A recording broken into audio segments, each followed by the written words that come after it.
예수께서 12제자를 불러 모으사 모든 귀신을 제어하며 병을 고치는 능력과 권위를 주시고 하나님의 나라를 전파하며 앓는 자를 고치게 하려고 내보내시며 이르시되 여행을 위하여 아무것도 가지지 말라. 지팡이나 배낭이나 양식이나 돈이나 두 벌 옷을 가지지 말며 어느 집에 들어가든지 거기서 머물다가 거기서 떠나라. 누구든지 너희를 영접하지 아니하거든 그 성에서 떠날 때에 너희 발에서 먼지를 떨어버려 그들에게 증거를 삼으라 하시니 그들이 나가 각 마을에 두루다니며 곳곳에 복음을 전하며 병을 고치더라. 분봉왕 헤롯이 이 모든 일을 듣고 심히 당황하니 이는 어떤 사람은 요한이 죽은 자 가운데서 살아났다고도 하며 어떤 사람은 엘리야가 나타났다고도 하며 어떤 사람은 옛 선지자 한 사람이 다시 살아났다고도 함이라. 헤롯이 이르되 요한은 내가 목을 베었거늘 이제 이런 일이 들리니 이 사람이 누군가 하며 그를 보고자 하더라. 돌아와 자기들이 행한 모든 것을 주니 데리시고 따로 베세다라는 고을로 떠나가셨으나 무리가 알고 따라왔거늘 예수께서 그들을 영접하사 하나님 나라의 일을 이야기하시며 병 고칠 자들은 고치시더라. 날이 저물어 가매 12사도가 나와 여짜오되 무리를 보내어 두루 마을과 촌으로 가서 유하며 먹을 것을 얻게 하소서. 무리가 있는 여기는 빈들이니이다. 예수께서 이르시되 너희가 먹을 것을 주라 하시니 여짜오되 우리에게 떡 5개와 물고기 2마리밖에 없으니 이 모든 사람을 위하여 먹을 것을 사지 아니하고서는 할 수 없사옵나이다 하니 남자가 한 5,000명 되밀어라. 제자들에게 이르시되 때를 지어 한 50명씩 앉히라 하시니 제자들이 이렇게 하여 다 앉힌 후에 예수께서 떡 5개와 물고기 2마리를 가지사 아들을 우러러 축사하시고 떼어 제자들에게 주어 무리에게 나누어 주게 하시니 같이 읽습니다. 먹고 다 배불렀더라. 그 남은 조각을 12바구니에 거두니라. 아멘. 오늘 본문에 예수님이 12제자를 보내십니다. 1절 2절을 보시면 예수께서 12제자를 불러 모으사 모든 귀신을 제어하며 병을 고치는 능력과 권위를 주시고 하나님의 나라를 전파하며 앓는 자를 고치게 하려고 내보내시며 12제자를 내보내셨습니다. 그들에게는 사명이 있었습니다. 무엇입니까? 2절에 2개가 나오죠. 하나님의 나라를 전파하며의 사명과 두 번째 앓는 자를 고치게 하려고 내보내시며 여러분 하나님 나라를 선포한다 할 때 이 하나님 나라가 무엇입니까? 하나님의 나라, 오늘날 나라의 어감보다는 사실은 킹덤, 왕국을 의미합니다. 하나님의 왕국을 전파하는 것. 당시는 왕이 존재하던 시대였습니다. 고대 시대에는 이렇게 왕이 행차, 퍼레이드를 하고 어디를 나가실 때 그것을 선포하기 위해서 전령들을 미리 보냈습니다. 그러므로 그들로 하나님 나라를 전파하게 했다라고 한다는 건 이제 예수가 통치하는 나라가 왔다는 것을 미리 그들이 앞서가서 왕이 오십니다. 이걸 선포하게 만들었다는 거죠. 제자들을 그래서 예수님이 보내신 겁니다. 자, 그런가 하면 하나님 나라가 미래적으로 생각해 볼 때 어떤 나라가 되겠습니까? 여러분 하나님 나라, 천국에 병든 자가 있습니까? 하나님 나라 천국에 갈 때 그곳에 귀신 들린 자가 있겠습니까? 다 없죠.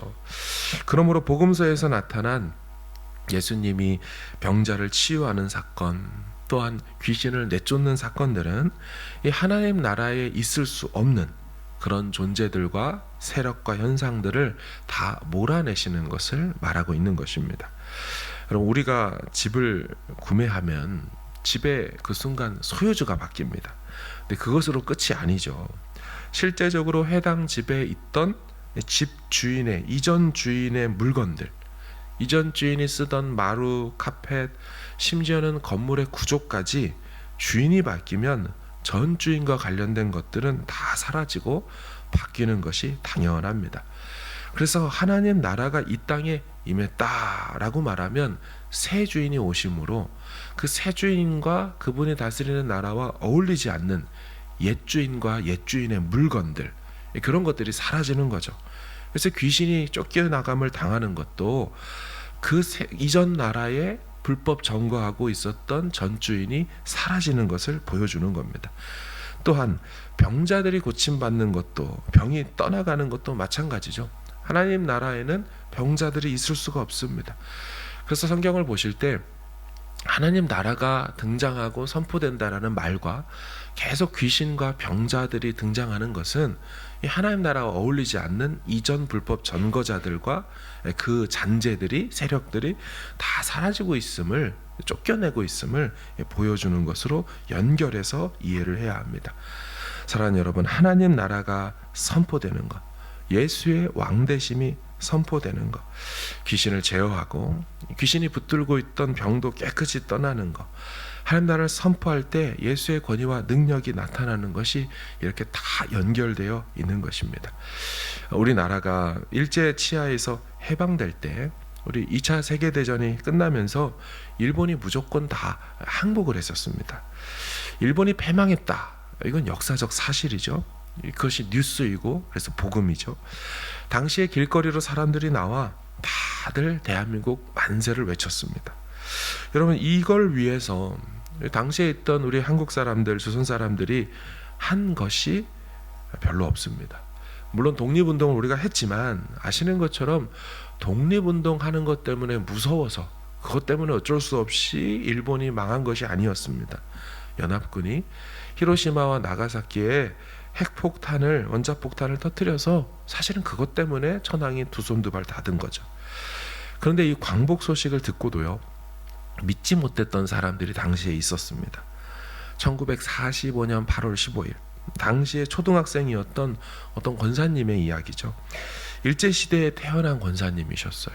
그러니까 태어나자마자 일본말을 배웠던 어린아이죠.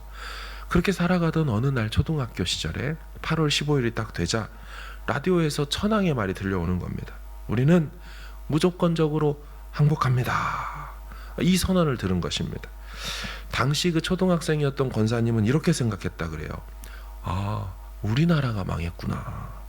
자기는 일본이 자기 나라라고 착각하며 자기의 이 존재, 아이덴티티와 소유가 어디인지를 헷갈리며 계속 살아왔다는 거예요.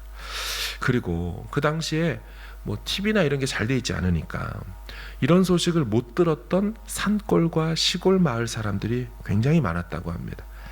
여러분, 그들이 이 광복은 됐지만 어떻게 살고 있었겠습니까? 아, 여전히 우리는 일제치하에 있구나.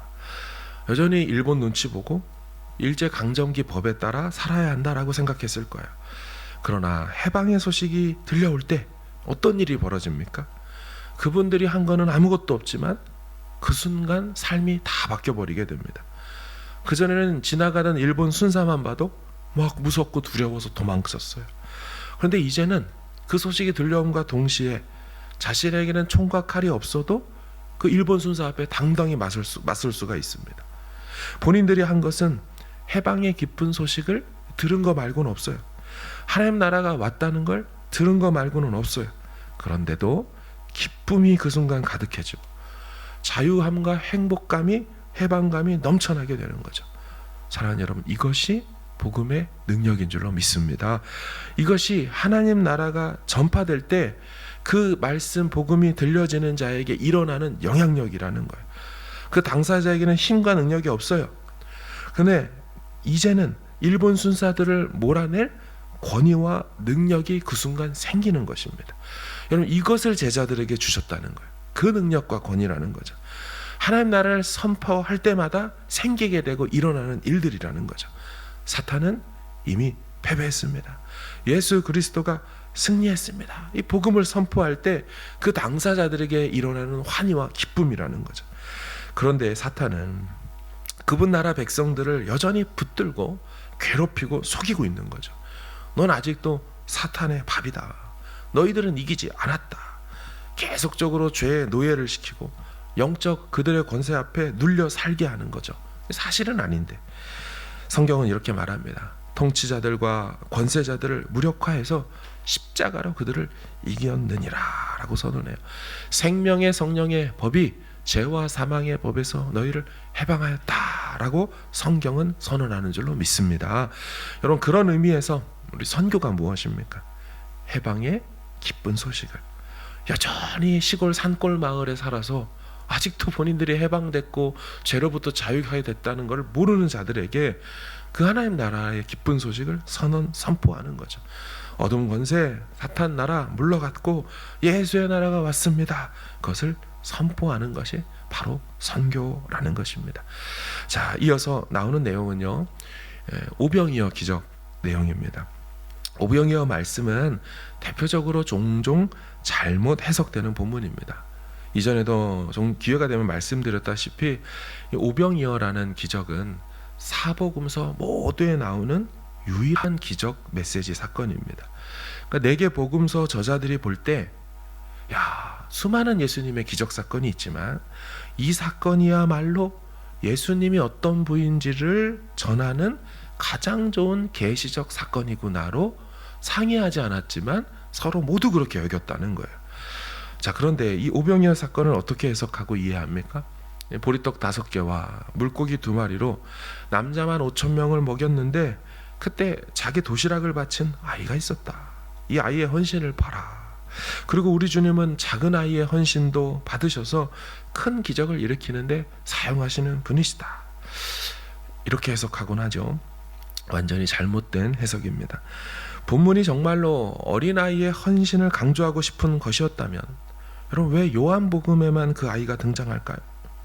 나머지 마태복음, 마가복음, 누가복음에는 그 오병이어 도시락 그게 어디서 났는지에 대해 관심이 없습니다.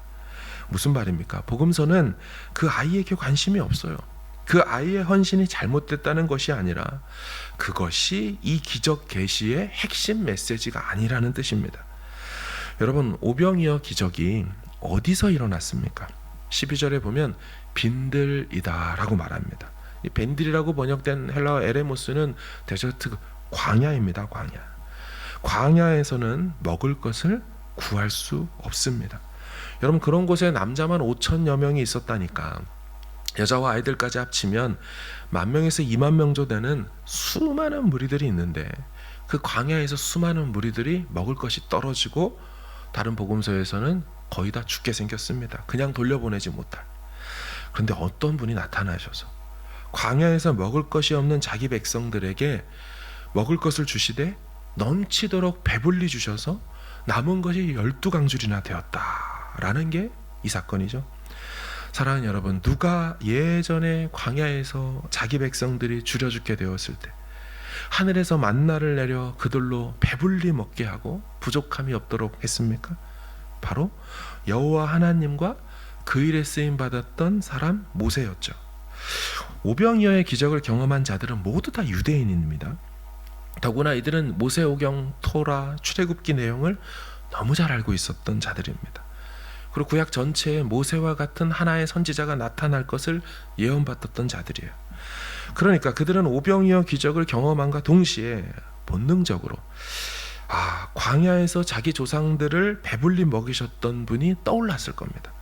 그런 모세 같은 한 선지자가 오셔서 그 일을 할 거라는 걸 기대하고 있었는데 예수라는 분이 오셔서 이 광야에서 자기들을 그와 같이 기적으로 먹이셨어요. 그들은 직감적으로 이 기적을 일으킨 분이 바로 그 오신다는 신약의 새 모세인 예수시라는 걸 알았을 겁니다. 지금 모든 복음서 기자들이 오병이어 기적을 예수가 누구신지를 알리는 계시적 사건으로 예외 없이 기록해 놓은 것은 바로 이 예수께서 구약에서 말했던 그 신약의 모세이고 그 광야에서 자기 백성들에게 만나를 내려주셨던 진정한 만나 되시는 바로 그 하나님 자신이라는 것을 보여주고 있다는 것입니다. 따라서 이 오병이어의 사건을 단순히 여러분의 도시락이라도 드리십시오, 이런 식으로 해석할 수 없다는 거죠. 사랑하는 여러분, 복음서의 주제는 늘 항상 어느 곳을 택하든지 예수님이어야만 하고 오병이어도 그렇게 해석해야만 하는 것입니다. 말씀을 정리합니다. 예수님은 하나님 나라의 본체시고 하나님의 아들이시며 그 왕으로 이 땅에 오셨습니다. 그래서 이분의 성육신으로 십자가 대속 사역으로부터 하나님 나라에 어울리지 않는 모든 것들이 떠나가게 되는 것이죠. 우리 삶에 예수 하나님 나라의 왕의 임재로 인하여 어둠과 거짓과 비진리의 것들이 떠나가기를 주의 이름으로 축복합니다. 신약의 새로운 모세, 그래서 그 예전의 모세가 노역과 압제로부터 해방시켰다면 이 신약의 새 모세이신 예수는 우리를 죄와 사망으로부터 영적 출애굽시키실 메시아가 되시는 것이죠. 예수 하나님의 아들로 충만한 우리 모두 되기를 주님의 이름으로 축원합니다. 아멘.